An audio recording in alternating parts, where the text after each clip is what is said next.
बच्चों, कैसे हैं आप सब? आशा करती हूँ आप सब अच्छे होंगे, स्वस्थ होंगे।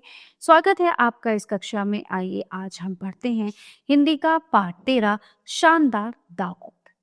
तो बच्चों ये पाठ है, इसमें जो है बताया गया है कि मिलजुल कर काम करने में बहुत आनंद आता है ना। और अगर हम मिलजुल कर काम करेंगे तो वो काम जल्दी भी होगा और समय पर भी होगा और सबके लिए अच्छा भी होगा।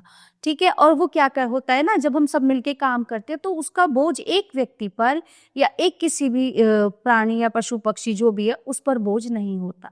मिलजुल कर काम करने में जो आनंद आता है ना, वो किसी में भी नहीं आता। ठीक है, तो चलिए शुरू करते हैं पाठ। एक मुर्गी को गेहूं के कुछ दाने मिले तो उसने अपने दोस्तों से कहा कि दोस्तों चलो गेहूं बोने चलते हैं। ठीक है। अब बत्तख बोला, मैं तो अपने बच्चों को तैरना सिखा रहा हूं, मुझे फुर्सत नहीं है। ठीक है। तो मुर्गी ने बत्तख से बात की तो बत्तख ने एक्सक्यूज दे दिया, उसको बता दिया कि मैं जो है अपने बच्चों को तैरना सिखा रहा हूँ, मैं तो नहीं चल सकता तुम्हारे साथ। तो तोता बोला, मैं बीमार हूं, तुम्हारी सहायता नहीं कर सकता। तोते ने भी उसको जो है वो दे दिया कि मैं कुछ नहीं कर सकता। फिर उसके बाद मुर्गी ने दाने बोए, गेहूं की फसल हुई। अब काटने की बारी आई तो मुर्गी बोली, आओ हम सब मिलकर गेहूं काटते हैं। बत्तख बोला, मैं बाजार जा रहा हूं। तोता बोला, मैं अपने दोस्तों के साथ खेल रहा हूं, मैं नहीं आ सकता। तो मुर्गी ने गेहूं की फसल काटी और गेहूं के दाने इकट्ठे किए। अब उसके बाद क्या होता है, काटने के बाद उसके बाद पीसने की बारी आती है। तो मुर्गी ने पूछा, दोस्तों गेहूं पीसने में मेरी मदद कौन करेगा? बत्तख बोला, मैं अपनी मौसी को पत्र लिख रहा हूं, मैं गेहूं नहीं पिसवा सकता। तोता बोला, मैं गेहूं पीस कर अपने सुंदर पंख खराब नहीं कर सकता।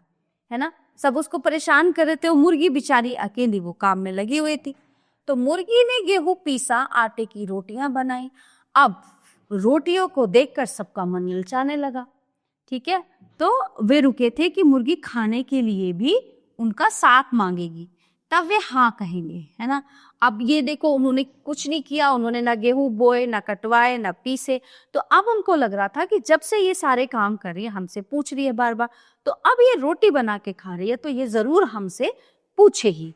ठीक है। तो वो इंतजार कर रहे थे, दोनों मुर्गी के पास गए और परंतु क्या किया ना, मुर्गी ने ऐसा नहीं किया।